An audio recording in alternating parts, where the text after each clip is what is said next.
Even for experienced automotive journalists like Martin Westerhof, this is something special. The Peugeot 908 HDI FAP packs an incredible 515 kilowatts or 700 horsepower.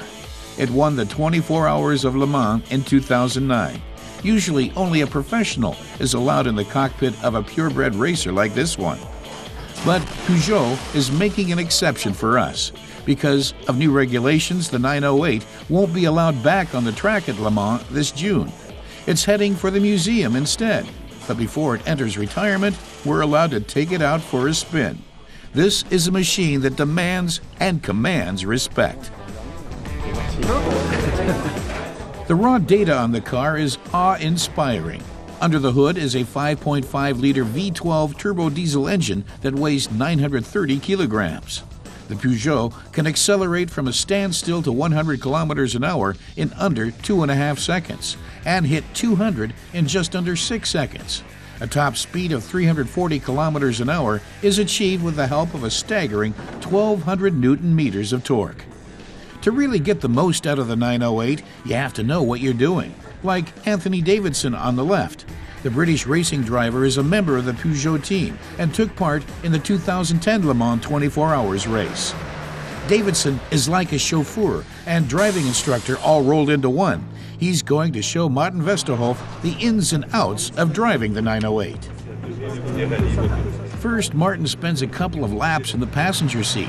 He's feeling confident. After all, how hard can that be? Worse than you think. Things start slow, but that's deceptive.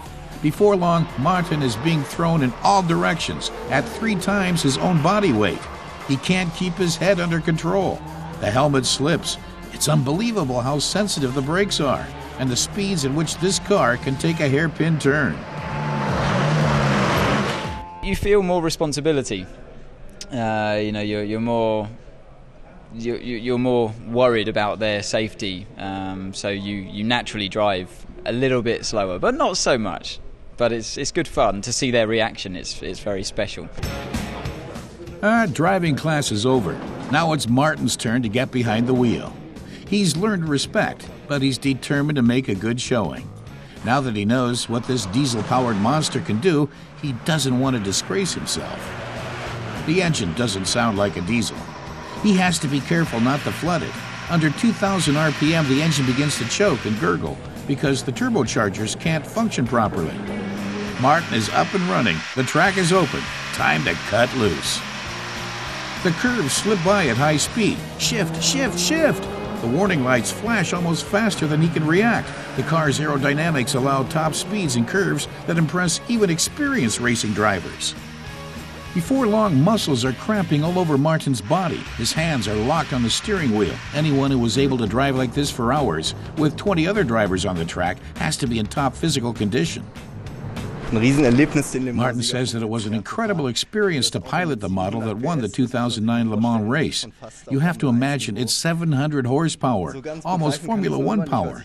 He still can't believe he drove it. It's like riding a rocket up to the starting line, pushing a button and holding on for dear life. And he didn't even begin to push the envelope to what the car can do, he says. It was a breathtaking, fantastic experience. On the 4-kilometer-long Paul Ricard track in France, Martin's lap was only around 11 seconds slower than that of the professional driver. Not bad for a first attempt. Too bad that this car's next stop is the museum.